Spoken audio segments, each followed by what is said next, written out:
Good afternoon, everybody. Welcome to the Water Pavilion, where the theme of the day is food and agriculture.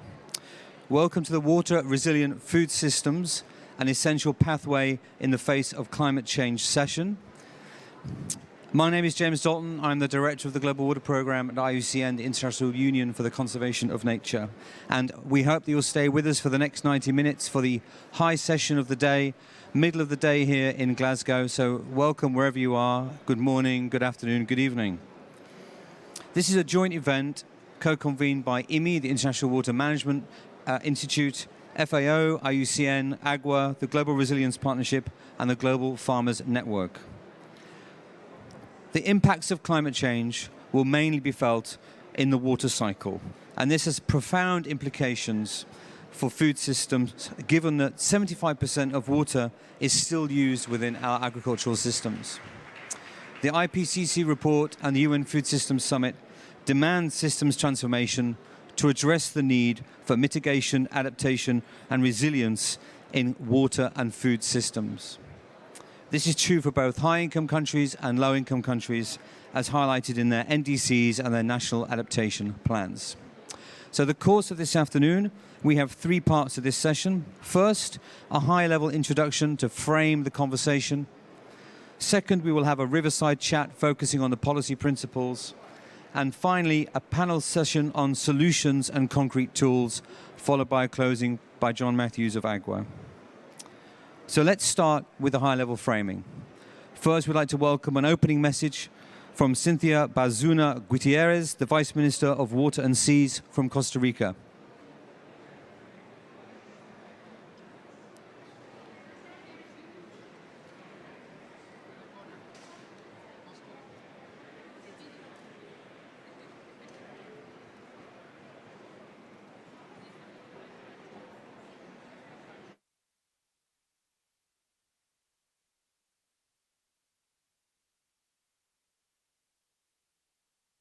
Thank you, and greetings from Costa Rica. Costa Rica is recognized internationally for its historical tradition on conservation and sustainable policies. Sustainable policies must be addressed by using, developing, and protecting resources at a rate that enables people to meet their current needs while providing for the needs of future generations. To pursue this objective, policies must contemplate conservation and use of resources and establish goals and measurement tools. In order to do so, Costa Rica has implemented various policies, including carbon-free electricity policy. We have one of the best drinking water coverages in the world, and we managed to reverse deforestation rates. In addition, our country recognizes in its political constitution access to water as a human right. By doing so, we committed to provide access to water and to procure the greatest welfare of all inhabitants of the country. Nevertheless, Costa Rica is not exempt from the effects of climate change. We have anticipated that by 2080, the temperature will increase to 3.4. The precipitation will increase around 50% in the Caribbean and will reduce around 65% in the North and the Pacific. Despite the fact that climate change affects all human beings, its consequences for people who live in rural and coastal areas engaged in agriculture are at risk. Inequality, inclusivity, and lack of consistent policies is a threat to health, well-being, survival, and education of these communities. We must seek solutions nature-based and create transversal policies. Climate change threatens the livelihoods of farmers who are highly dependent on water resources. Costa Rica is located in a very vulnerable region which has experienced extreme weather events that could intensify in the future if actions are not taken quickly.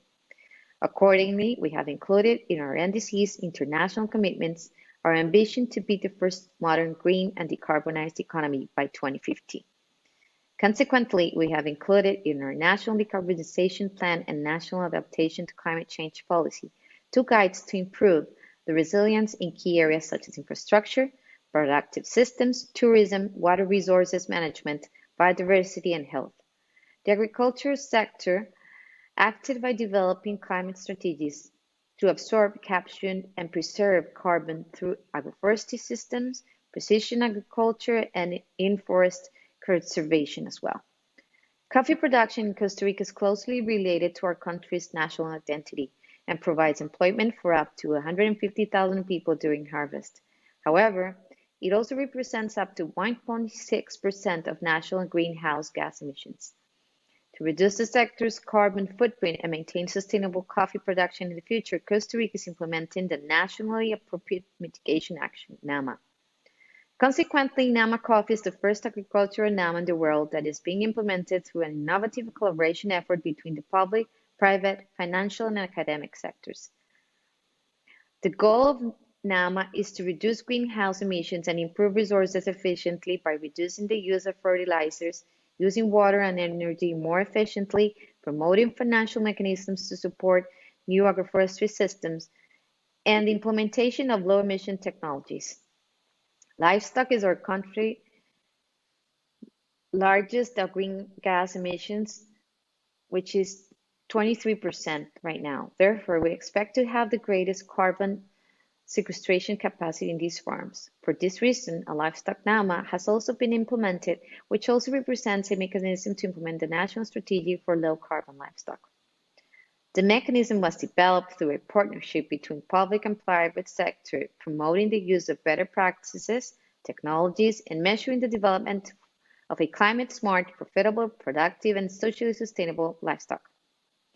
Costa Rica has made a great effort to promote and implement public policy, as well as the promotion of programs and projects that increase the economic performance of agricultural activities with an essential climate focus.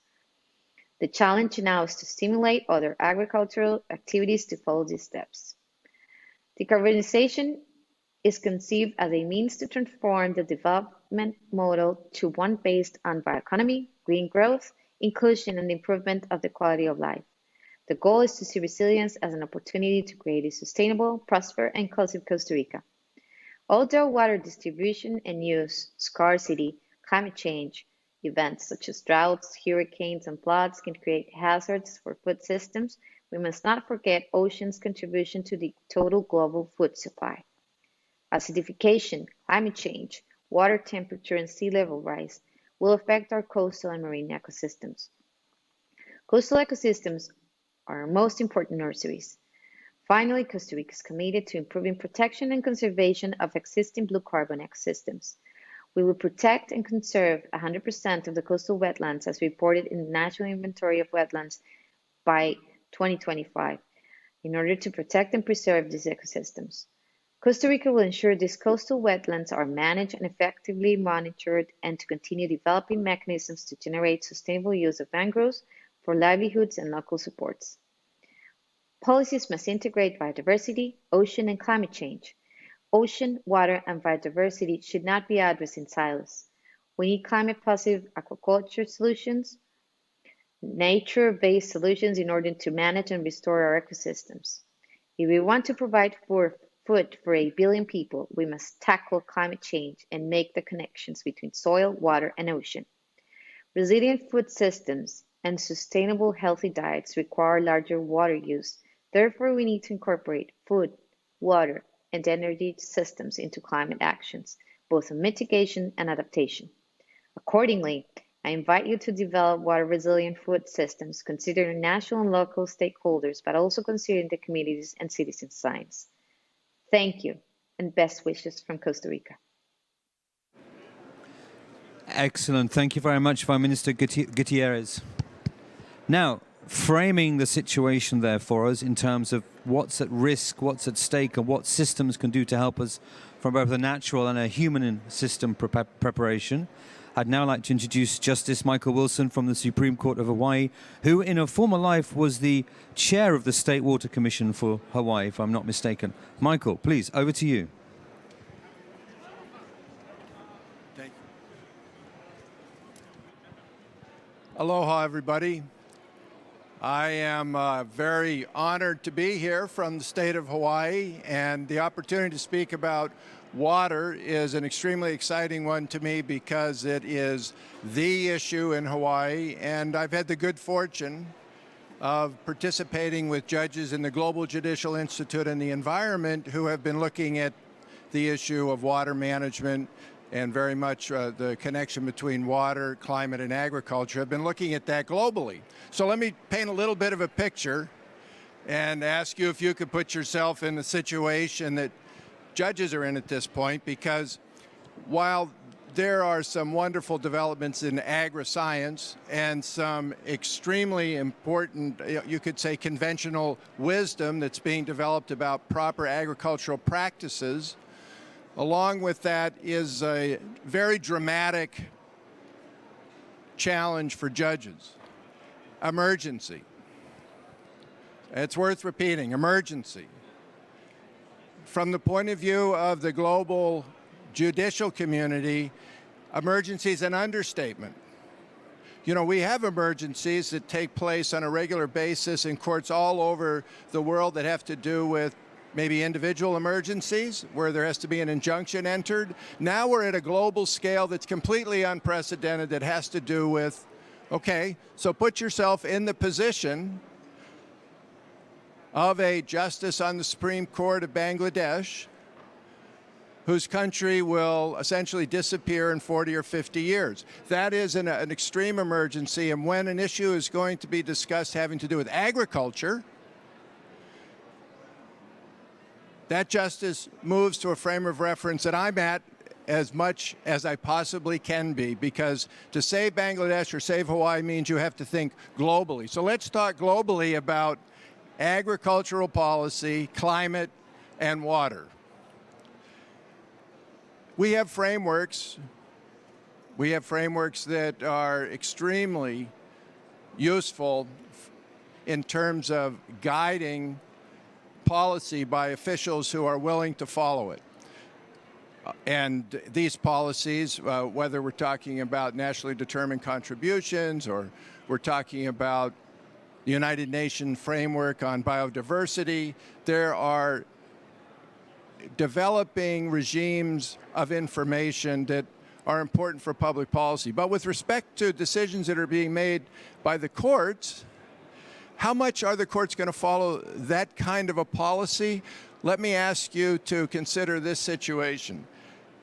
We have a justice from New South Wales, his name's Francois Conque, who wrote an article saying that just like the devastation to endangered species, just like the devastation to agriculture, the most important tool that civilization has to maintain peace and security is going to be compromised in a significant way and may become insignificant, and that's the rule of law. We all assume that we're following these rules that are based on good policy, rules that are implemented by courts. So Francois Conque's proposition is the rule of law will deteriorate in 40 or 50 years to the point where our political systems will shift, and they'll shift so that the decision-making about the allocation of resources is going to be made not through considered public policy, but of course more through a kind of allocation of power and the sort of power structure that's been developed. So my point is, we're on a race right now to be able to utilize the kind of expertise that's in this room. That is, utilize the expertise. It means that we can have a sustainable, climate-friendly agricultural system. The change that's necessary, you could say, would be even more profound than the change that's necessary if we want to reduce fossil fuel emissions sufficiently so that we're carbon neutral by 2050. That's a radical change. And how can this change take place from the perspective, if you will, of the rule of law, the perspective of judges who are confronted with this emergency? I thank you all for the expertise you're developing, and probably this audience doesn't need to be either reminded or informed that the application of the rule of law these days is more science-based than it has ever been. Intergenerational equity, the idea that in the future we're supposed to pass on resources that are not depleted compared to the resources that we received, or the precautionary principle that we're supposed to take action now that protects resources so that they're not going to be depleted. Well, that proposition has a reality to it based on the scientist that's testifying in the courtroom, based on whatever the group is that's before the court that the court is relying upon. So I look forward to what is now becoming, I think, more of an organized opportunity or an organized message that can be given to judges about what are we talking about when we're talking about sustainable agriculture. You know, if judges now are hearing things that are pretty straightforward about fossil fuel emissions, you can have perhaps a consensus of experts that will appear in court and say, you can't burn you can't burn coal. It's controversial, but there are judges who can enter orders. In the United States, a federal judge could enter an order and shut down the coal industry if it was clear that it was creating an emergency that was threatening the lives of Americans. What about agriculture? You could say in some ways that agriculture is certainly a more direct kind of resource than the indirect resource of breathing in the atmosphere. So where are we then in terms of the consensus-driven future policy that represents agriculture and water in terms of governance? I think judges kind of yearn for that level of certainty, and it is an open question whether that community of agri-experts, that community that represents social justice as well as the idea of making sure that we have an economically healthy agricultural industry, social justice that takes into consideration the imperative of indigenous people, the imperative of, I mean, when you actually talk about the reality of climate change, of course, we have 2 billion children on Earth. Most of them are poor. Who protects them? The judges. You know, industry doesn't necessarily have to protect them. It's not a duty. But under the constitutions, under the legal framework that we have of statutes around the world, judges take an oath to follow the law and to implement the law. If you have a case that's brought to you about what agricultural system should be used so that a group of poor children, maybe in India, where you have so many vulnerable children, there has to be a type of agriculture employed that allows for a more just agricultural system. That could be as groundbreaking a case as the cases that have been brought on behalf of children from the Netherlands, cases that have caused the courts to order governments, particularly starting in the Netherlands, order governments to come up with a plan to reduce fossil fuel emissions. So that's my conclusion on this race that we have to agriculture. It may be that we need a new declaration that's made through the courts, like the declaration that comes from the fossil fuel cases, declaration that comes from the greenhouse gas emission cases, a declaration that this is the duty. Under the Constitution, the right to life, of course, includes food. This is the duty that arises with respect to national policy pertaining to agriculture, because only this type of agriculture can be seen in a light that's consistent with the Paris Agreement, seen in a light that's consistent with the framework, if you will, that would be a consensus framework, much like the framework that we have that deals with fossil fuels. So thank you very much for allowing me to be here in Glasgow with you. I'll say aloha again from Hawaii, and thank you very much. I'll turn this back over. Great. Thank you, Michael. Thank you, Michael. Thank you very much. Those powerful words in terms of the role of governance, the rule of law, and taking the challenge really from society to the whole decision-making process. So based on that and the video that we saw earlier on from the Vice Minister from Costa Rica, I'd now like to hand over to the next part of this session, which is the Riverside Chat, where we'll focus on a variety of different questions with an extremely powerful and dynamic panel, a great panel actually. We're really delighted to have such experienced speakers come and join us at the Water Pavilion. And to facilitate this, I'd like to hand over to my friend and colleague, Dr. Mark Smith, the DG of IMI. Mark. Very good, James. Thank you, and thank you, Justice Wilson. Indeed, we have the opportunity now to imagine ourselves having a chat by a river, okay? And we're going to have a nice friendly chat about some really critical issues. So I'd like to welcome up to the stage, maybe Justice Wilson, you need to give up your seat. Welcome up to the stage our panelists. We have 5 panelists in person. So please, Sultan, Claudia, Ronnie, Andy, if you could come forward. We have 1 panelist online, who I will introduce in a moment. And we may have 1 panelist who's yet to reach the pavilion. So we'll manage that adaptively. So online, we have Mr. V.K. Ravichandran. Mr.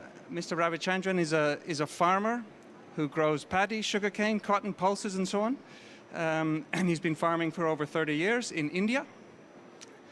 He has formed the United Progressive Farmers Forum, which facilitates farmers' access to resources and builds bridges between the farming community and consumers. He is also a global director of the Global Farmers Network, which is an organization based in Iowa in the United States. But welcome, Mr. Ravichandran. On stage, we have His Excellency Sultan Rahimzoda. Sultan is the chair of the Executive Committee of the International Fund for Saving the Aral Sea. He's a hydraulic engineer, so he's one of our family.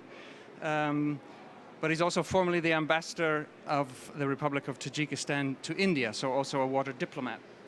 Ronnie Marungu is the regional program manager for East Africa and Ethiopia for water aid, with extensive and, importantly for this discussion, multi-sectoral experience in social development.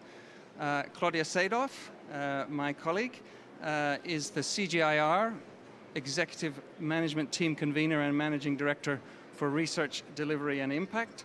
She was formerly the Director General of the International Water Management Institute, so my immediate predecessor, and prior to that she had 20 years of experience at the World Bank.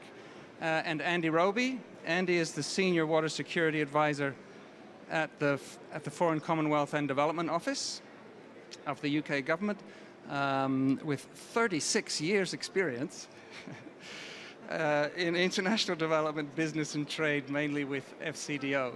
And our 6th discussant, if she is able to get here, will be Secretary Karen Ross, who's the Secretary of the California Department of Food and Agriculture. So if she comes, we'll bring her up to the podium.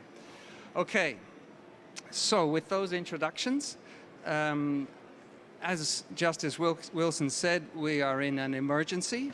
We are in a race. There is urgency to what we're doing. There is urgency to this conversation. And what we will be exploring is how do we build water resilience in food systems.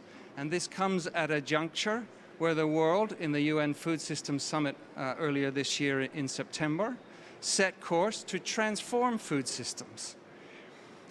And at the same time, we know that the IPCC published its report in August that sounded the alarm, sounded a code red for climate, and critically within that made a very clear and compelling case that climate change is now and will continue to dramatically amplify water risks.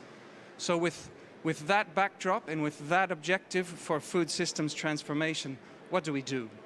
I'm going to turn first to Mr. Ravichandran, if he's still with us. The connection's a little bit ropey. And ask you, Mr. Ravichandran, first welcome. Could you reflect on how water risks are changing on your farm and what changes the members of the Global Farmers Network may be experiencing? Please. Yeah. Good evening, everyone. I suppose I'm audible now. Right now it is raining cats and dogs outside my house. So this is now we are in the middle of the monsoon. We have in India we have 2 monsoons, southwest and northeast monsoon. In Tamil Nadu we have this northeast monsoon. It has been playing heavily for the past 50 days. Monsoon is quite welcome for us. But nevertheless, as long as it is within its normal limits, it is fine. But so nowadays, the monsoon exceeds its limits and it plays a havoc So, for instance, in the less than a year ago, sometime in January 1st week, we had when we were ready for to harvest our paddy crop. So we had torrential rain in Tamil Nadu, northeast monsoon. So 12 days, we had 1,071% more rainfall than the normal average rainfall in the month of January. So normally we get lesser rainfall. So this submerged all our rice crop and our rice crop finished. Leave alone harvesting our crop. We lost the entire crop. I was one such victim. I can't forget the 2015 floods in Tamil Nadu. In single day, it rained on December 1st. It rained 49 centimeters. You can imagine how much of water would have stagnated and devastated our farming system. So not only this, we used to face frequent drought conditions. In 2012, 13, and 14, we had back-to-back drought conditions. All because of this climate change. So every section of the society is affected in some way or other by this impact of climate change. But farm sector is more vulnerable to vulnerable to climate change. We bear the brunt of the ill effects of adverse effects of climate change. So according to International Rice Research Institute, ERI, 1% increase in the night temperature would reduce the yield level by 10%. So this is like soil erosion. That is another factor. So flash floods, we face this flash floods like the one we faced in the month of January 2021. So to build 1 inch of top soil, it takes about 100 years. It is simply washed away in just one or two floods. So these are the conditions we are facing right now. Again, by the end of this century, the mean sea level would increase by more than a meter. That means the coastal areas. So I am from the Delta region of Tamil Nadu. So seawater intrusion would take place. So during tsunami some two decades back, it made the coastal areas of Nagapattinam and the Tanjore district totally saline. If seawater intrusion takes place, it not only contaminates the land adjoining the sea, but also the aquifers. They also get contaminated. The soil becomes, when you compose such water, it would contaminate the entire soil. Earlier, when I came to farming way back in the late 1980s, so we used to get water at 45 feet depth. Now I have to dig up to 200 feet. So when we go, as we go deeper and deeper, seawater intrusion takes place. So because of the increase in the sea level, the coastal, the delta region, it is a more fertile area. The delta regions of India, Bangladesh, and more than 50% of the delta region in Vietnam, they would all get affected. These are all rice growing areas. Then again, soil salinity also another factor. So it becomes, such contaminated water affects the soil structure, physical and chemical structure of the soil. It becomes unfit for cultivation. Again, because of the rise in the temperature, the global, because of the rise in the temperature, we get only the biomass. We need only the rain, whereas we will be getting only the biomass. The temperature rise would affect the, it would make the rice flowers sterile. So we won't be getting, we will be getting only chaff. So these are some of the direct impacts of, warming, global warming, and the climate change. So now we are in a catch-22 situation. So as we all know, the land area keeps shrinking, and the water resources are depleting. So these are the challenges. And besides that, we have these climate-related factors and other biotic and abiotic stress factors like pest and disease, all such contributing. It is going to have a direct impact on the food security. Again, we have to the population. The population keeps increasing at an alarming rate. So the global population by the year 2050, it could be around say 10 billion. So how are we going to feed that population? So when the resources are limited, then water quality is bad, becoming scarce and getting worse. The quality is also getting worse. How are we going to feed this global population? The only possibility is intervention of good technology. So as a rice farmer, I am a rice farmer. I use drip irrigation in my rice crop. So Mr. drip Ravichandran? irrigation, I provide the right quantity of water at the right time at the right place. So every plant is a profit-making unit. So that not only the yield increases by about 10 to 15%, but also Mr. Ravichandran? Yes. Let me stop you there so that we can continue with the conversation. But your message has been clear here. I can interpret it. The sound's been a little iffy, but we've heard that you're facing challenges around rainfall and the impacts of that on your harvests. You're facing back-to-back droughts. You're facing the challenge of raising higher temperatures and the impacts that has on production. You're looking forward to the end of the century and seeing challenges around sea level rise and the impacts that will have on agriculture and food production in coastal areas. You're looking at the challenge of how, in this context, do we end up feeding a world with 10 billion people? And what will be the water policies that we need to meet that challenge? And I think that's an excellent point to now move on to the other members of the panel. So thank you very much. Let me turn now to, I think Secretary Ross is not here, correct? Let me turn now to Sultan to open the discussion. Now, Sultan, the Aral Sea is, as everyone knows, is a real lesson in the breakdown of water resilience. And you are in a position where you are rebuilding that resilience. So we're very interested to see how you're taking on that challenge and the lessons that holds for water resilience under climate change. Sultan. Thank you, Mark. Let me start with maybe the reduction of the risk of the water crisis in Central Asia, and there are two reasons for that. The first, I'm representing the water sector because since I'm a hydrologist, and the second one, I think there are a lot of opportunities in Central Asia region to mitigate this risk or to reduce these risks. And the first, my message in this regard will be the more stronger transboundary water cooperation. Why? Because we have very specific situation when more than 80% of water resources are being originated in the territory of the two upstream countries, Tajikistan and Kyrgyzstan, while 85% of these waters are being used by the downstream countries, the Kazakhstan, Uzbekistan, and Turkmenistan. And without proper cooperation, it is impossible, basically, to resolve those issues we have in terms of the water resources management.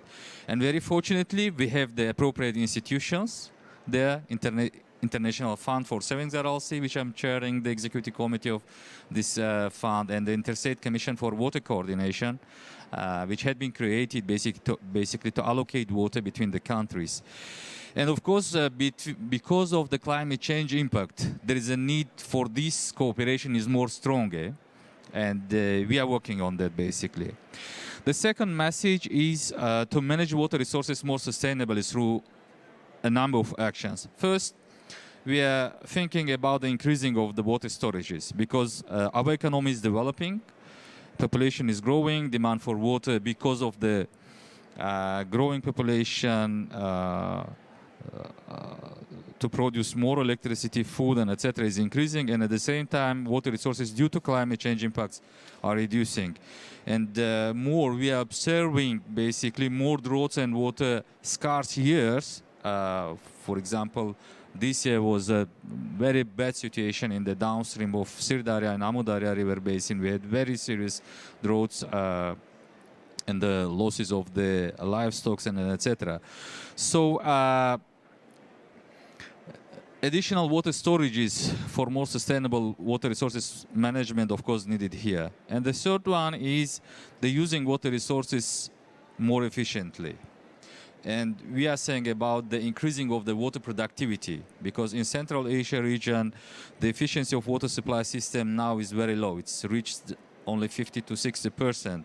And this leads also to very large water losses, as well as deterioration of the condition of the lands, agricultural lands, including the rising of groundwater levels, salinization, water logging, and in some cases also the erosion and the land losses. Thus, the water productivity and, of course, the productivity of the agricultural crops due to this condition of these agricultural lands, they are decreasing so too. And I mean that using water resources more efficiently will address also this challenge. We will be able to basically to increase the water productivity and agricultural productivity. And one of the options for this will be basically the new technologies, water-saving technologies, including the drip irrigation and etc. So we will be able, thus, I mean, to resolve this issue. And then, Let me stop you there. okay. We'll keep going because you've made 4 critical points. Governance is a critical component of resilience. Water storage, key in your region. Raising system efficiency and productivity, and the application of water-saving technologies. Yeah. So I'll come back to you on the second round. Thank you. And now I'll go to Ronnie. And Ronnie, you come with a bit of a different perspective. The communities you work with have to accommodate critical objectives for water and sanitation alongside agriculture. And so how are you building resilience into those systems? Great, thank you very much for that question. So water aid, our primary focus is basically water for human needs. Here we are looking at water for drinking, water for sanitation, and water for hygiene, and also to some extent water for small livelihoods activities. And coming back to your question, what are we doing to balance resilience water and also for agriculture and food efficiency? The first starting point for water aid is basically to look at climate proofing the infrastructure, water supply infrastructures. And for us to do that, the first thing that we need to do is to understand the risks, the climate risks that the communities we work with are facing. So from East Africa perspective, we are compounded by floods and droughts. And so understanding those those risks actually helps us to design appropriate technologies in terms of climate proofing the water supply systems. But infrastructure alone without management systems doesn't work. So beyond climate proofing the infrastructure, we also look at the management systems to make sure that they are inclusive of all different sectors, not only WASH aspects, but also bring in aspects of agriculture to make sure that we have a balanced act in terms of how the water is also used. The other aspect that we are looking at is increasing water harvesting technologies, and I think it also speaks to what my colleague highlighted around increasing water storage as well.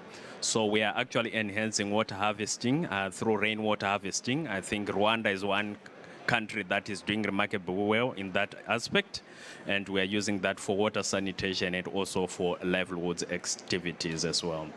And beyond that, we have an approach that we are using, which is called multi-user approach, where we bring different users of the water to be part and parcel of the management of the water source, so that not everything is going to agriculture, not everything is going to energy, not everything is going to mining, but there's a balanced use of the water sources. So I can say in brief, those are the activities that we are doing. Thank you. Very good, Ronnie. So we see actually you're working at a very different scale than in the RLC, which is a huge region, but we see some of the same elements around technology, infrastructure, getting management systems right and the institutions right to do that, and facing, as Mr. Ravichandran outlined, this pervasive challenge of floods and droughts. True. Great, thank you. I'm going to turn to you now, Claudia.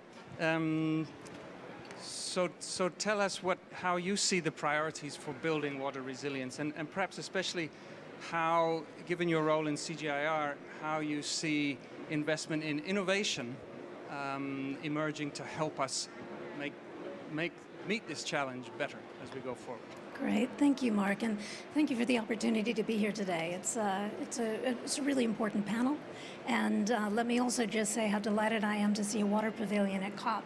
I think that this is fantastic, and to see so many people here with us today, and hopefully online as well, recognizing the centrality of water in the COP system, in the COP discussions. So how do we make agriculture more resilient to the water vulnerabilities that are arising with climate? The concern is that this is already very much a live issue. We heard this from Ravi, we hear this, we see this everywhere we go. We see that agriculture is being impacted, and as we just heard from Ronnie, all sorts of other water users as well, and all interrelated. We see it not just across water-using sectors, but we see it extending all the way into issues of fragility and conflict and migration. So managing water in this context couldn't be more important. Now, in terms of innovations, I understand that the next segment will be looking very specifically at solutions. But let me say generally that we have solutions that we focus on that very much seek to diminish the impacts of water variability. So at CGIAR, we do a lot of breeding of new varietal crops that are much more resilient to drought and flood and salinity. We do a lot of work in irrigation water management and ways in which water-saving technologies can be developed and applied. We also do a lot of work in warning and advisory systems, where the water is coming and when. We know that in Africa, 95% of the farmed land is rain-fed. So really, opportunities to advise farmers about the comings of the rain is something that is really very essential.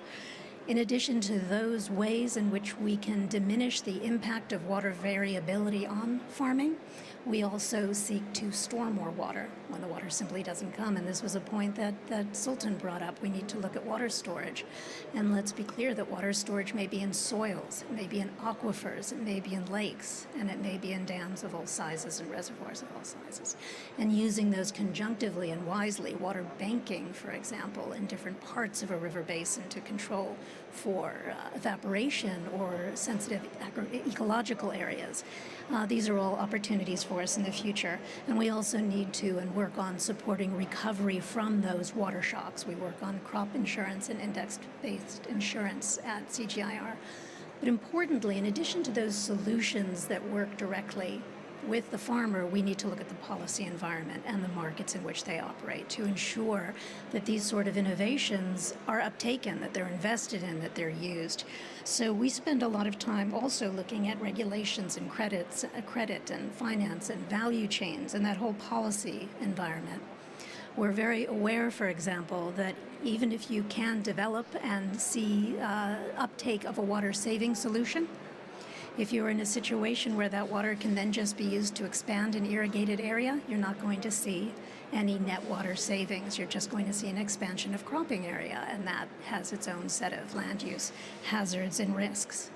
Similarly, we see that the policies and regulations and credit availability for something like digging a deeper ground well can have enormous implications for equity if it's not affordable to all farmers. So the availability of markets, credit, finance, et cetera, are very important. You need the right solution in the right policy environment. So at CGIAR, we also work quite a lot on trying to bundle solutions, bundling straight up from the right seeds into the right farming practices, into the right policy foodscape environments so that we have the outcomes that we wish to have that are balanced across all users, as Ronnie was saying. And excitingly, one of our new initiatives is looking, I think, at the water, energy, food, biodiversity, and deforestation nexus. So we're really trying to scale out, this is something that IMI is deeply involved in, to try to manage as many of these variables and potentially unintended consequences as we possibly can, because as we all know here at the Water Pavilion, water really affects everything. Thanks, Mark. Thank you, Claudia. So again, we see there's many solutions on the table available. And those will be tailored to where they fit best. But that happens within a systems change construct in which we relate all of that work to policy, markets, institutions, and how those play out in different contexts and across different scales. So Andy, turning to you then, from the point of view of FCDO, how are you seeing this challenge of water resilience in agriculture, and what are the policy priorities that that you are working with. Thanks, Mark. And wow, hard acts to follow, you guys. Particularly glad to hear justice being spoken out, because I think that's at the root of this, the fairness of water and the way it's being used around the world. There's a lot more work we need to do on that. But I'm actually going to take a slightly different tack and actually look back domestically at the UK and where our agricultural policy, or as we're now calling land management policy, has shifted. And recognizing that our sort of post-war, we've got to produce enough food to feed ourselves paradigm has substantially changed. We framed that agricultural policy around supply, producing enough food, but it's no longer fit for purpose, and we've recognized this in the 25-year environment plan, which includes a big chunk of stuff on water. It's not just about food. In fact, it's taken this view that public money should be used for public goods and services going far beyond the food that we eat, and indeed this infatuation with cheap food, regardless of perhaps nutritional value. So we're looking at paying farmers to look after land, water, biodiversity, a whole raft of things, even landscape, which we probably value a great deal more than some of the biodiversity. So one of those elements in that plan is lightening our global footprint. So I'm going to go global and talk about consumption. And as a consumer of food, textiles, critical minerals, we are having an impact on water scarcity around the globe, and hence our declaration on Friday with a number of other countries, hello, very good to have you, that we are basically incurring a water debt, and we have a moral responsibility to look at where that we can alleviate that and encourage good management. That declaration you can see online. And one of the other reflections I have is about the economic models that we're using. In the past, as the Das Gupta review puts it much more eloquently than me, we've focused far too much on GDP, on the flow of value from our productive systems. We haven't thought about the stock. We haven't thought about natural capital in particular. And he recommended to our Treasury, and we're still mulling this over, it's not easy, that we need to change the economic grammar that we are using when we're investing public money. And indeed, we're now looking at, through the green finance strategy, at how we are regulating our finance industry. So investors are no longer able to just look at the return on investment in the short term, but the longer term. And now Nicholas Stern has come out this very week, when was it last week, to say we should be looking at our discount rates, the interest rates that we apply to investments, because that has penalized future generations. So we need to basically re-engineer our finance systems and our economic thinking. And I think if we did this, we would get our agricultural policy right. We'd be looking at water far more effectively. And the way we've practically done this is something called the Enabling Natural Capital Approach, which is a supplemental guide to the Treasury's Green Book of Appraisal and Investment. And just a final point on this. John, I always look to John Matthews when it's about resilience and the definition, and this lovely definition of resilience being robustness and flexibility. It is time that we looked at nature-based solutions far more, and we tilted the scales in favor of nature-based solutions, because they offer both the robustness and flexibility that we are going to need going forward. And we need agricultural land use management schemes that do that. Thanks.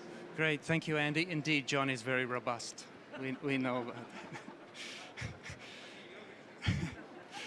So I'm very happy to welcome to the panel Secretary Karen Ross from the California Department for Agriculture. Thank you for joining us. Fully understandable that you've joined us late. Don't worry at all about that. We've been having a conversation about how we build water resilience in agriculture. And of course, California is very much on the front lines of that challenge, and we've seen that. We've all seen that in the media this year, and I'm sure you have lived it. So, what are you doing in California to respond and to build resilience into the agricultural system there? So, I just want to pick up on something that you said, which is thinking about the whole community. It can't be ag to the exclusion of others, and that's what we're really dealing with. The history of our state was large, massive infrastructure for surface water deliveries, and it was built on snowpack as that very slow melting way of filling the canals, hundreds and hundreds and hundreds of miles of that. And one of the things we're thinking about, and we're unique, I think, because we do have underground aquifers. And so part of the land management strategy has to be thinking about the health of our forests, those upper meadows, which can make so much more water available on the valley floor where agriculture is. It's also important for drinking water. It's been more than 10 years ago that California actually signed into law that safe drinking water is a human right, and so that becomes the priority over everything else, and that wasn't always that way. I think that we are looking at how do we charge the aquifers? And it's not just on nature-based land, it's also, you may have heard, we grow a lot of permanent crops now, and we have pioneers that have really taken the risk of purposely flooding their orchards and their vineyards when we get those atmospheric rivers, because we don't have enough surface storage to capture that. And so there's been a lot of work going on with that. That is one key to our future, in addition to recycling. You know, there's some things that aren't going to be nature-based, but recycling, small-scale desalination to treat brackish water. When I look at the globe and the number of small farmers that will be impacted if we don't really get creative, focus on the research, the innovation, and the finance to make all of these, we call it all of the above solutions. That's going to be critical to our future and to nutrition security for the future. So it's thinking about not one thing, but a multitude of factors that go about that.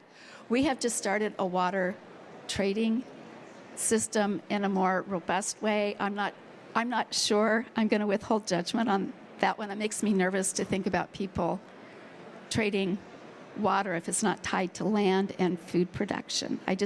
That's one of those factors that I think we have to be aware of.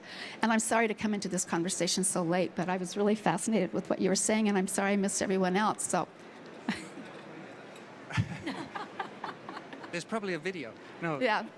Thank you. Yeah. Thank you very much. Unfortunately, the connection to Mr. Ravichandran was quite ropey, as you saw, so we've lost him. So we'll have one really quick round of answers before we wind up.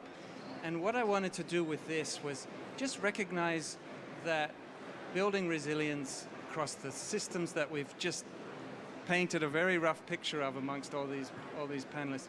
Building resilience it's a collective action process. I think that's been a thread through what everyone has said. So how do we get everyone on board with this urgent and emergency task of building resilience? How do we get everyone on board for this collective action process? Sultan, maybe I'll start with you. Just a couple of minutes. Thank you. Yeah, in Central Asia, basically, we have different cases depending on the countries. But on the political level, basically, in all the countries of Central Asia, we have the governments consisting different ministries, and there are regular gatherings and discussing different issues. And due to the priority of that or another issue, so they take a decision, basically. In Tajikistan, last year, we adopted a new water code. And it requires create the National Water Council to address the water issues on the national level. On the basin level, the basin water councils in all river basins in Tajikistan already established, bringing together different stakeholders, basically to discuss different issues and recommending the optimal version to resolve this issue or another one. I mean, that provided this kind of recommendation for decision makers. And we have been coordinating also the activities of different ministries, agencies, and stakeholders, specifically on water, including the development partners who are working in Tajikistan also, through the National Water Policy Dialogues also, which is being working in Tajikistan since 2011. And many issues are being coordinating between the ministries and agencies and the development partners too. On the regional level, a number of projects on Nexus approach, you know, Mark, also IFME involved in this kind of projects in Central Asia are being implemented by the support of the development partners. And the International Fund for Saving the RLC as intergovernmental organization basically has a mandate to coordinate these activities and support them politically. So we are doing that. Recently we adopted the 4th RLC Basin program. A number of projects are already included there. That is the way we are coordinating not the activities of the countries but also the development partners in the region and also on the national level to take the collective decisions to address this challenge. Thank you, Mark. Fantastic, thank you. So, collective action integrating across scales. Very good. Claudia, how do we get everyone on board? So I think that there are, general things that we always do in any sector, where you really try to reach out to the broadest stakeholder group across all the sectors that matter within every sector, all the voices that matter. You try to bound the discussion with fact and evidence so that the discussions really take place in the reality of where the physical world allows the options to exist. Try to focus on solutions and amplify success stories to give some sense that there is an answer here. It's not just an argument. I also think it's really important to work through the various channels that we have. So it's citizens groups, but it's in the developing world, the National Agricultural Research and Extension Systems. It's some of the private sector groups, some of the farmer organizations. Again, private sector, very important. But I think it's important to admit that as we talk about collective action, we're entering a phase of really sharp trade-offs, ever-sharpening trade-offs. We see from the Colorado River to the Limpopo River that we're at historically low water levels in a lot of places, and we're only going to see more of these kind of really difficult discussions. So we also need empowered and clearly mandated authorities to make decisions once those conversations have taken place. And I think that that's really important. We're going to need to look at water rights regimes, water trading regimes. We're going to have to look at all the different mechanisms that we can and have a really robust discussion around them, and then make sure that they are put in place so that actions can be taken as these hazards begin to become much more threatening to everyone. Thanks. Thank you, Claudia. Secretary Ross. The simple answer is that desperation forces people to collaborate, and we're at a pretty desperate stage right now. We passed the Sustainable Groundwater Management Act in 2014, and this is our first drought that we are living with that also coming into effect. And we're starting to see more collaboration across the basin. That's the most important thing. We have hundreds, if not several thousand, water agencies that are thinking about their agenda, their community.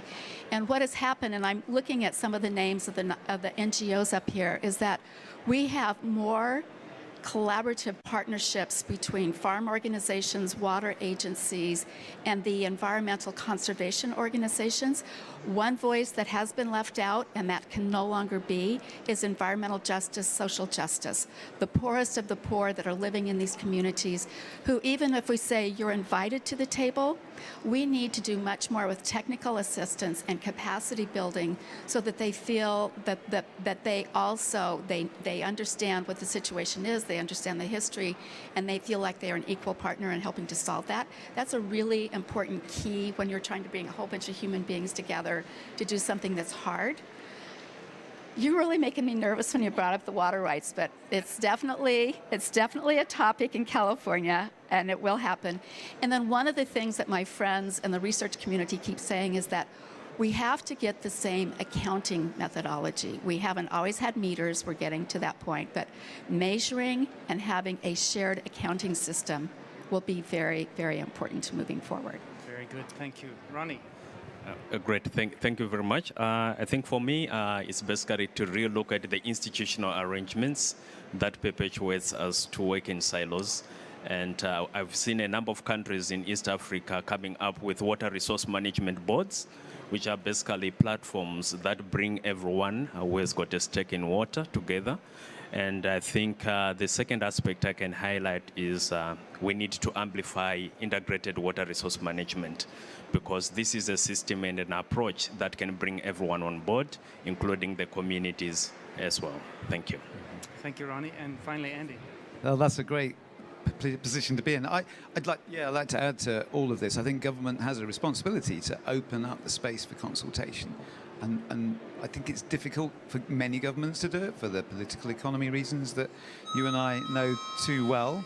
And we need to make sure that, as we heard yesterday, that businesses who are keen to sort out their water crisis have the space to talk with other organisations, particularly civil society. And there's a whole bunch of groups that we don't think of. And I think you were sort of edging towards like women's groups, faith-based groups, farmers' unions, and so on, who should be at the table. They're all impacted by climate change. Not just the water users. This is a cross-societal thing, and I think we need to get out of our water bubble, whatever we're calling it, cistern. I don't know what it is. Thanks, Mark. Thank you, Andy. Okay, that's the wrap for our Riverside chat. So I want to please give some applause to our panelists. Thank you all very much. So what we've seen is, yes, we're in an emergency, we're in a race, but we've got a whole set of tools, both on the institutional and governance side, through to the technology and infrastructure side, to help us address that race. We need to engage people in urgent action to move that forward. But I pick up on what you said, Claudia, that needs to be fact-based, it needs to pull people in, but ultimately it needs to lead to clear decisions. So thank you all very much, and thank you to our panelists. Thank you.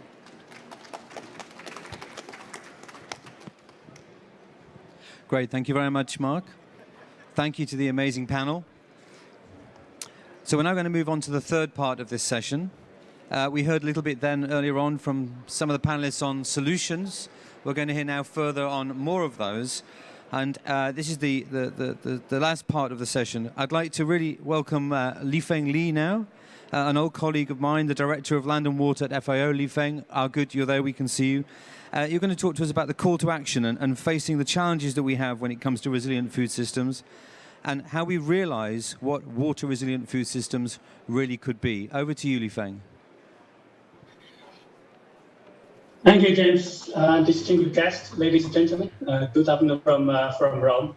Firstly, please allow me to commit the apology of our Deputy Director General, Madam Simato, for not being able to join this session virtually due to another agenda matter.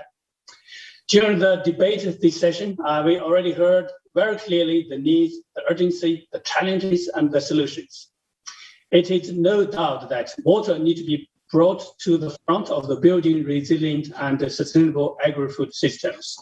Today, agriculture is the largest water user already, accounting for more than 70% of the world water withdrawals of the world.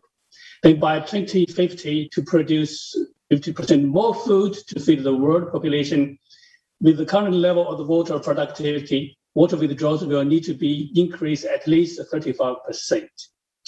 While withdraw more water from rivers, lakes, and aquifers is still possible in some places. However, in other places, 35% more water withdrawal will certainly create difficulties, challenges, and even disasters. According to FAO, State of the Food and Agriculture, published in last year, 3.2 billion people live in agricultural areas with high to very high water shortages or water scarcity, of whom 1.2 billion people, around 1/6 of the world population, live in severe water-constrained agricultural areas, which is with serious implications for food security.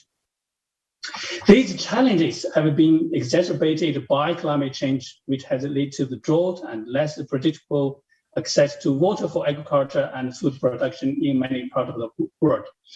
While food systems are vulnerable to climate change, food systems are also responsible for more than 1/3 of human-caused greenhouse gas emission today. Food systems are contributed to as well affected by the impacts of climate change, ecosystem degradation, and biodiversity loss, as we already debated. Responding to these challenges requires a system-based approach to produce more food with greater social economic benefits and much, much less impact on the environment. This can be achieved through green and climate resilient agriculture, including integrated land and water resource management, nature-based agriculture solutions that will reverse biodiversity loss, reduce greenhouse gas emission, and enhance adaptation and resilience. Food security can only be achieved together with water security. The new FAO Strategic Framework 2022 to 2031 and the new FAO strategy on climate change seeks to support the 2030 agenda through the transformation to a more efficient, inclusive, resilient, and sustainable agri-food systems for better production, better nutrition, a better environment, and a better life, leave no one behind. Improve efficiency use of land and water resources is a top priority that needs to be powered by new knowledge, technology, innovation, and finance at scale. FAO, in partnership with national and international partners, works to advance knowledge, promote new technology and innovation, and mobilize finance. Governments, farmers, local communities, scientists, NGOs, companies, men and women, and the youth. In front of our shared challenges, we all have a role to play for such a transformation. Let's work together and take collective actions now. Thank you.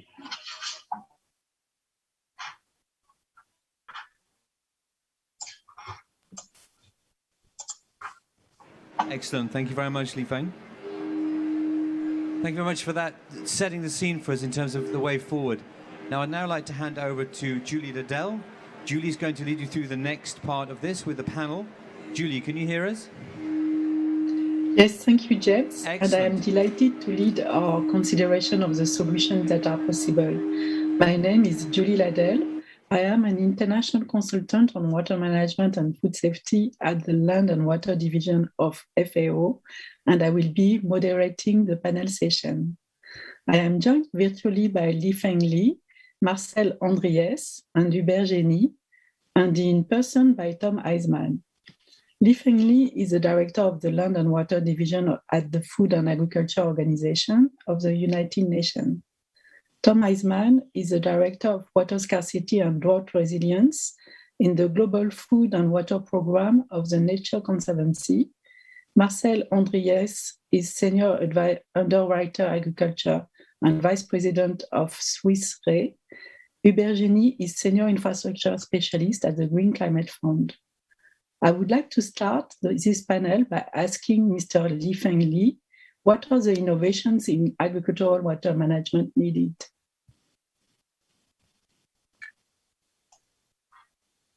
Thank you, Julia. I think we already heard a number of the innovations that's mentioned by the previous panelists.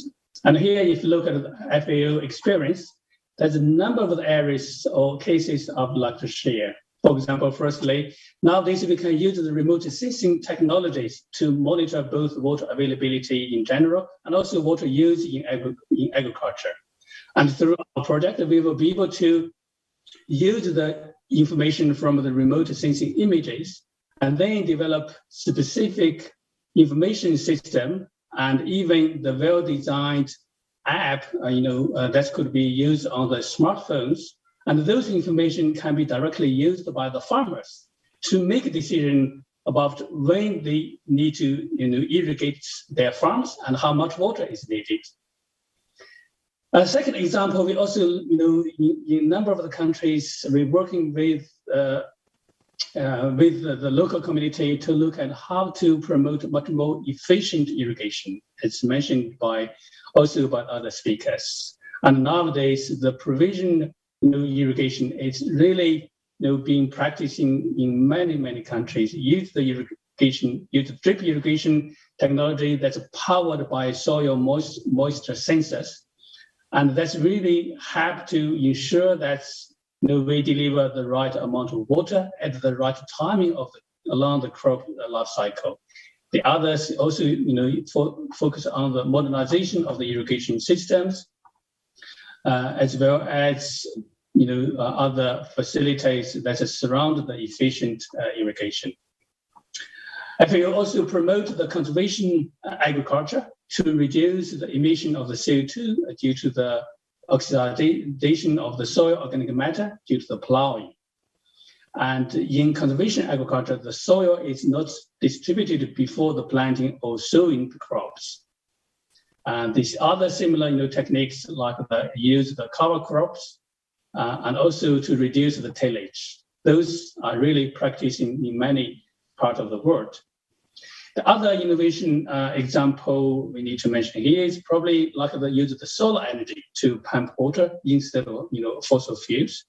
It is if this technology is combined with pressurized irrigation, it can help to increase the water productivity while reduce the CO2 emissions in the agriculture sector. Those innovations mentioned are much more of a technical level. However, innovations at the governance level is also needed. For example, nowadays, most of the large-scale public irrigation schemes were built 50 years ago. And certainly they need to be better managed. They need to much better modernized in many places. And the modernization of such irrigation schemes should include both the technical and also social economic interventions, which should really deploy a multi-stakeholder participation approach. Let's ensure that engineers, water managers, farmers, men and women, and also all the water users be part of that modernization process, be part of that governance process. And through that innovative approach, certainly the old irrigation systems can play a much more role through the innovative governance nowadays, and for which FAO, IMI, and also World Bank have development and implement number of projects in other countries. Probably those are a few examples I could share at this stage. Thank you. How critical and possible are changes to water governance? Water governance, as the previous speakers mentioned, it's a must. So today's water crisis in many countries is by and large a crisis of governance. It's crisis of water governance.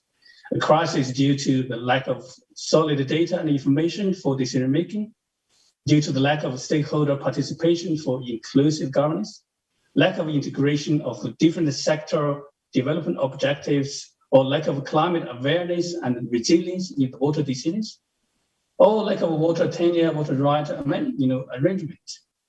And last but not least, neglecting the environmental water need. So we saw this water crisis, and in fact, water crisis has been exacerbated by climate change in the future. It's just too immense and too complicated for any institution alone to solve it. In fact, under the Agenda 2030, the delivery of the SDG 6 is crucial and fundamental to achieve almost all the other SDGs. Thus, water governance is instrumental to the future that we want. And in FAO, we know that the food security can only be achieved together with water security. And here at the climate debate, we heard that the mitigation is more about carbon, then adaptation is largely about water management. So based on FAO's experience, improvement in water governance should at least include the following building blocks, although there's no one-fit-all solution. Firstly, the institutional capacity. And institutions' capacity is at the center of the water governance. And the stronger institutions are needed to guarantee the transparent, the robust, and participatory decision-making process and equitable distribution of the benefit, as well as the maintenance of the environmental services. Secondly, there's no doubt about the data, about the information, and the decision-making support systems. Despite the long history of the human water management, data and information is still a bottleneck in many countries for informed decisions, in particular the data on water quality and on groundwater. Thirdly, it's coordinated and coherent policy approaches related to water. Water policy needs to be aligned with agriculture and food security policies. Decisions outside of the water domain, such as those related to energy, trade, subsidies, financing, can have a major impact on water. Fourthly, we need to strengthen the water tenure systems. Water tenure systems, it determines how individuals, communities, and others, include the environment, acquire rights and associated with the duties to use, to manage, to benefit from water resources. In a world with increasing water use competition, such a system is fundamental to ensure the equitable and sustainable access to water. Last but not least, all the previous speakers have already mentioned, the participation of stakeholders. Engaging diverse stakeholders in the water governance bring multiple sources of knowledge, the value, the information to the table, which also contributed to the trust building, social cohesion, and also the rule of the law. And in particular, inclusive water governance can ensure the equality of men and women and other vulnerable groups in access to water resources. So it's nowadays we will have to look at the water governance in the much more systematic manner to ensure it is inclusive and participative water governance being practiced in most of the places. Thank you. Thank you, Li Fengli, for these remarks. And we can see already the solutions, but there are complex challenges to overcome. Given the release of an important report recently from the Nature Conservancy, I would now like to ask Tom, how can we realize the transitions in our foodscapes needed to balance food, water, and environmental needs? Tom? Tom, the floor is yours.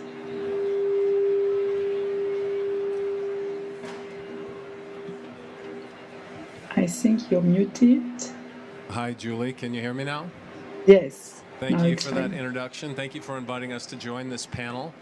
I'm Tom Meisman with the Nature Conservancy. I just want to start by recognizing the opportunity to have a water pavilion here at COP and how important that is to see water being recognized in this conversation, and to say how pleased we are to join a discussion on water resilient food systems, and to have joined the statement that was issued at the UN Food Systems Summit, or alongside the Food Systems Summit, on the importance of looking at water supplies as we think about our food production systems. And the Nature Conservancy is a global conservation organization. We work in 70 countries. Our mission is to conserve the lands and waters on which all life depends. Historically, we did a lot of work protecting or preserving places, but we recognized that was not sufficient to achieve our mission, and so we're increasingly working on agriculture and food production, which has such an important impact on our land and water resources and biodiversity. As a result, we recently developed a report on global foodscapes, and by foodscapes, we're looking at the intersection of the food production system with the landscape or ecosystem or watershed that surrounds it, and looking at these interrelationships and connections between food production and ecosystem function, and as well as the important ways that ecosystems actually support our food system, and most obviously with healthy soil and clean water. And so we have just released a Foodscapes report. I believe it's available to anyone who's watching online at the presentation. And would say that the things that we did in this report, one was to characterize these foodscape types globally. Two was to look at the risks that are facing our foodscapes. And not surprisingly, climate risk and water supply risk feature prominently. And we have some figures that show which foodscapes are most vulnerable to water supply risk, as well as where they occur globally. And finally, we looked at the potential for nature-based solutions to help resolve some of these challenges and reduce risks to our food systems. And we looked at a variety of potential solutions in the water resource sector, looking at irrigation efficiency, thinking about cropping patterns and shifting to lower consumption crops, and also looking at regenerative agriculture and different kinds of practices that can help retain water and use less water. And we did a simple scenario on water use efficiency and what that could achieve globally. And what we did is look at each individual foodscape and looked at the practices that were being used and looked at the most efficient 10th percentile of practices for water use. And we said if we could achieve that kind of efficiency across that specific foodscape, you could save up to 15% of the water that's being diverted globally currently for agriculture. And so that's indicative of the kind of analysis that we did and the kind of promise that we see in the intersection of water and food systems. Obviously, it was very simplistic. It's a global analysis, and really the idea of the foodscapes is that the work has to happen in the foodscape and with the farmers, and to understand that system and the practices and the policies and politics that happen there. But we think this is a good, promising direction then to follow up. Finally, in conclusion, I'll say, as I've said, I'm very glad that we're focusing on water resilient food systems, but we also need to look at food resilient water systems. And I think a lot of us come at this from the perspective of the water management or water resource side, and certainly I do, and we are talking a lot about different practices in agriculture. And I would say the panelists have spoken to this, but it's also important that we look at our water management system and how do we make that more resilient for our food production and our farmers. And there are a variety of practices that people have talked about, new ways to store water, innovative management strategies, new flexibility using forecasting and technology, and also looking at potentially market trading. But finally, I wanted to highlight the important role of governance, and that's been discussed many times today. We know that if you're going to do water efficiency, you also need to invest in water governance to ensure that we're not expanding the use, and would just underscore the importance of working on our water systems, including our water governance, for the benefit of our future farmers. And frankly, Justice Wilson, your comments at the beginning of the session concerned me about the potential risks to the rule of law going forward, and just kind of underlining the importance of making sure we have robust governance systems in place as we confront some of these challenges in the future. Thank you. Thank you, Tom. Thank you, Tom. I would now like to ask Marcel. Insurance is playing an increasingly important role in supporting farmers manage climate extremes. What is needed to bring these solutions to scale? And how can you design insurance products so that the most vulnerable farmers are able to access these provisions? Marcel? Good afternoon. Thank you, Julie. So at Swissery, we work together with hundreds of insurance companies around the world and with 10,000 of experts in crop insurance. And I'd like to give you some insights in where we currently are in this challenging time of doing crop insurance. So first of all, crop insurance is a well-established system with around 70% of countries around the world that have actually a working crop insurance. There is even a 50 billion premium income each year, and also claims in that size being paid out to farmers around the world. Crop insurance is also a proven, very good risk management tool.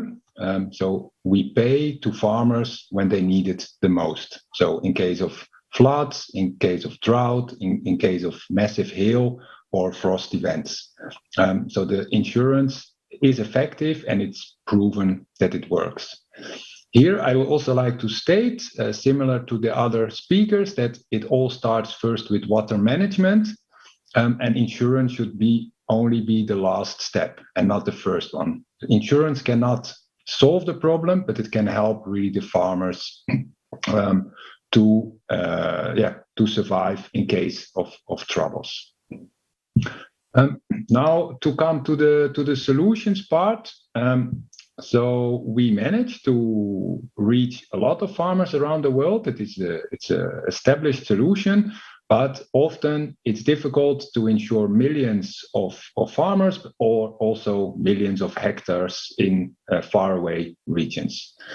So the two big trends that we currently see is, of course, the digitalization. So, and here to highlight, first of all, is the satellite technology.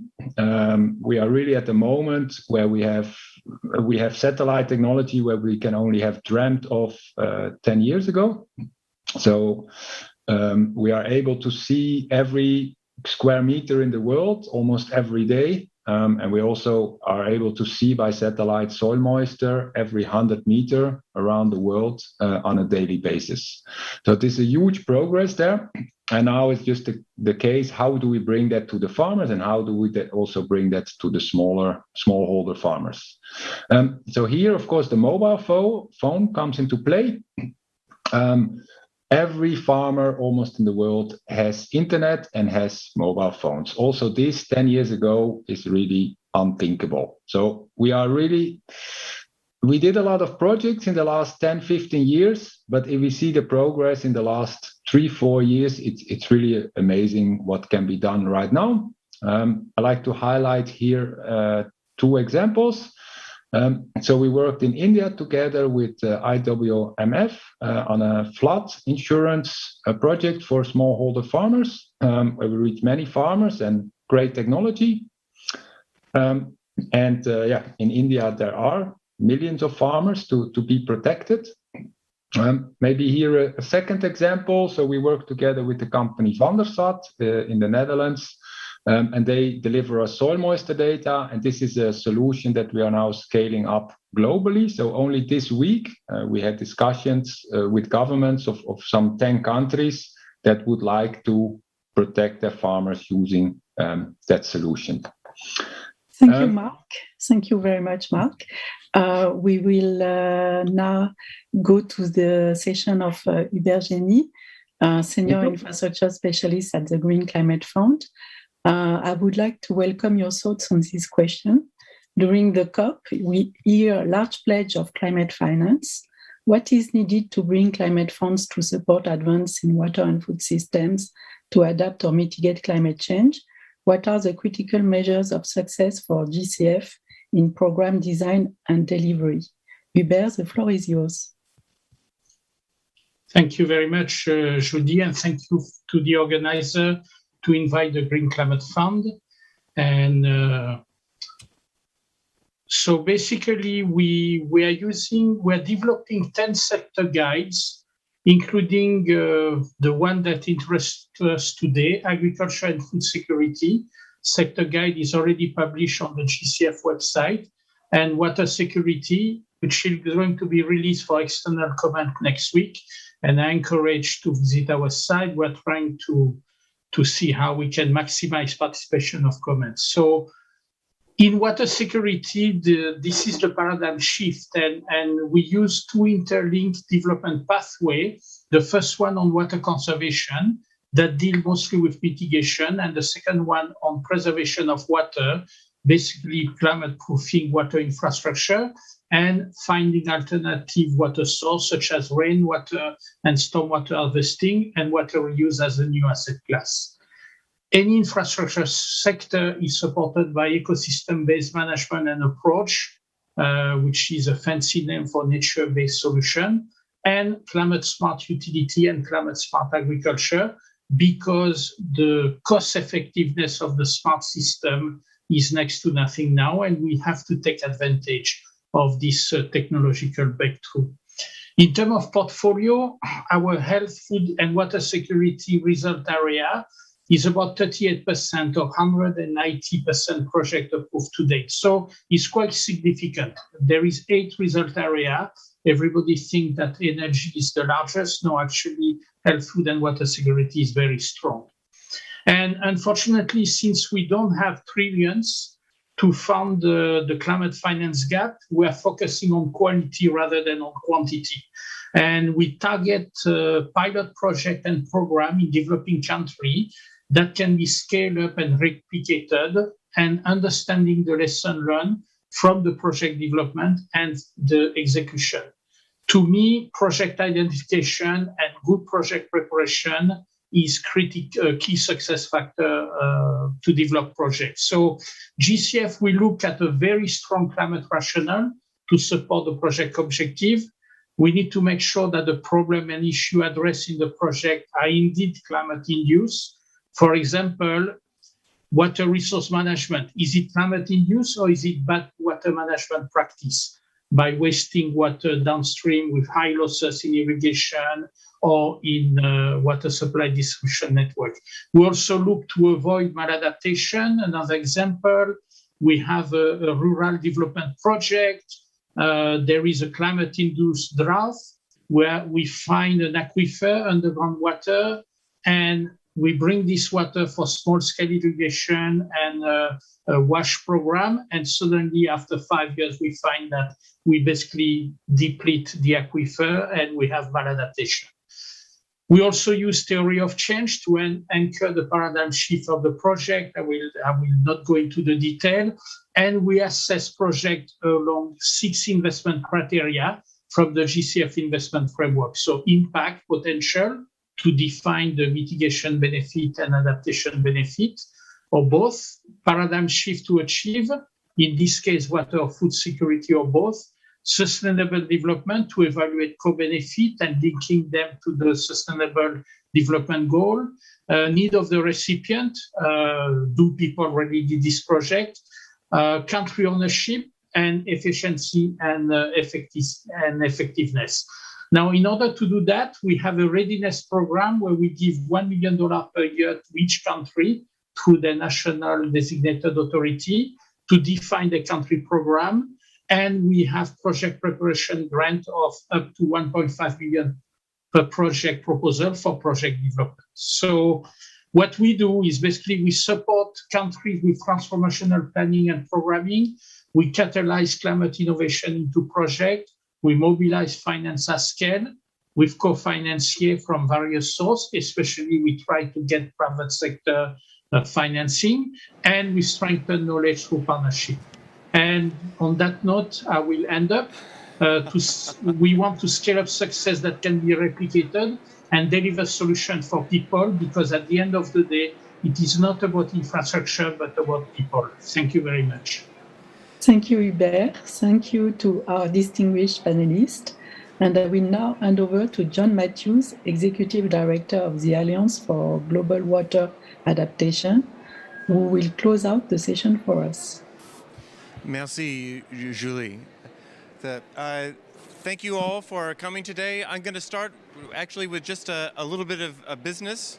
I want to thank the spectacular star, Paula, who has been running everything in a flawless way. And actually, she's been doing it for about 8 or 9 days now. So,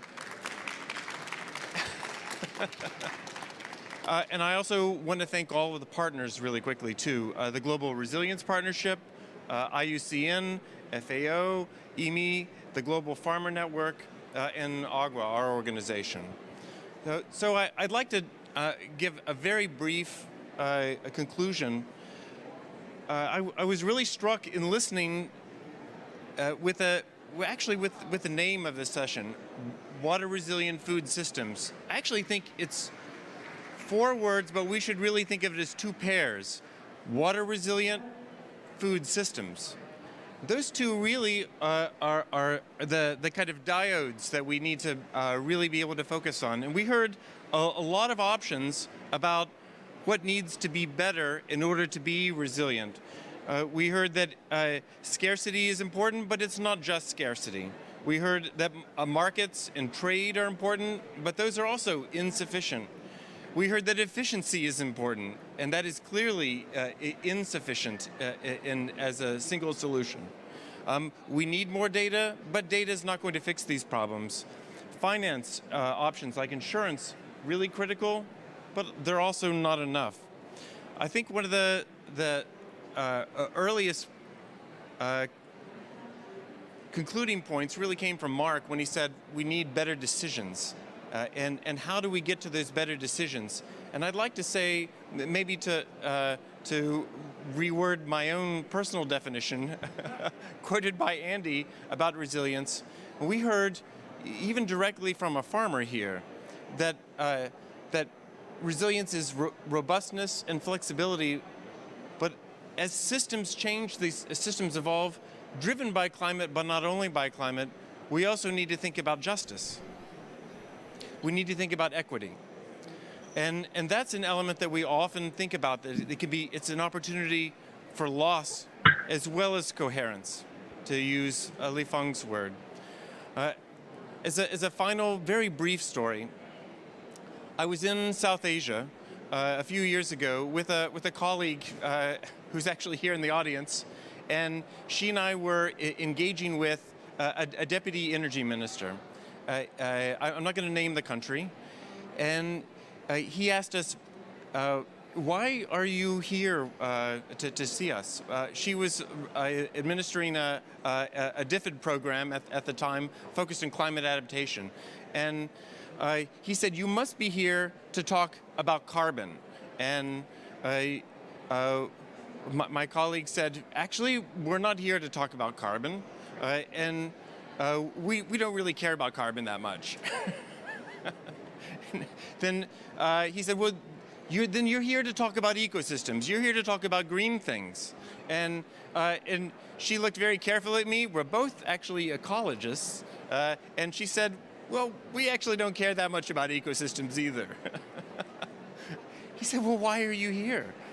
And I jumped in and I said, actually, the reason that we're here is you're building a great big new power plant, a thermal plant, and it's cooled by water, right?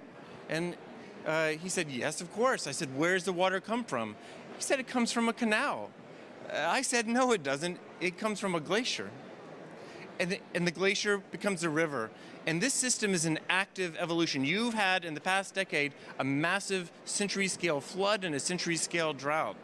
My question for you is, you're focused on the power of this plant, but what about the political power from the 60 million farmers in your province? And the next time there's a drought, and you go to your PM, who gets the water?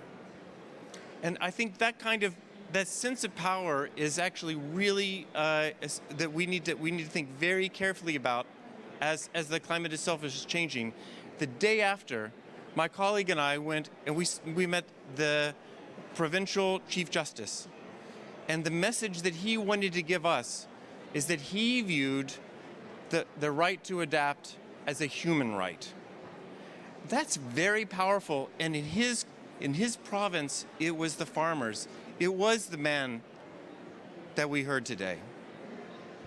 Thank you very much. Thank you for joining. Be a wonderful audience and help us as we move forward from this session. Thank you.